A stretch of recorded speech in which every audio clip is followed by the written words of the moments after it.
Stone is Director of ALA's Office for Intellectual Freedom and the Executive Director of the Freedom to Read Foundation. Deborah, my next question is for you. One of the trends that we've observed in OIF is the growing number of bills in the states that have been that would establish parental oversight boards, which are parent groups that are given power to determine what's in a library's collection.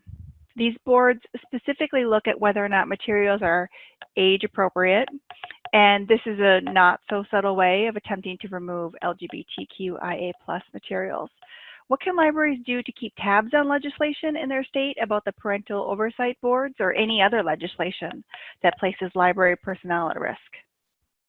Well, the first thing to understand is that you can't prevent these bills from being introduced.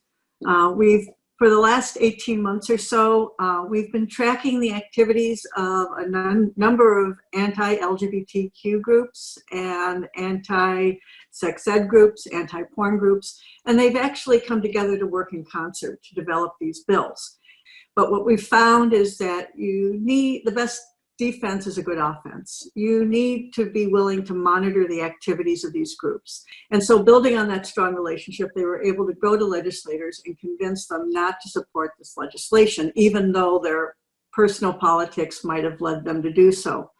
Another thing to do is to seek assistance from OIF and the public policy advocacy offices, state advocacy manager. But ultimately, we found that the thing that needs to happen most, and it needs to happen before these bills are introduced, is sustained messaging that reframes this issue, that takes it away from the idea that these are inappropriate for minors or sexually inappropriate for minors, and promote them as diverse materials and programming that are about inclusion, fairness, and the protection of everybody's right. And GLAD can help you with that. OIF can help you with that. There are tips that you can get from advocacy groups and professional associations that can help.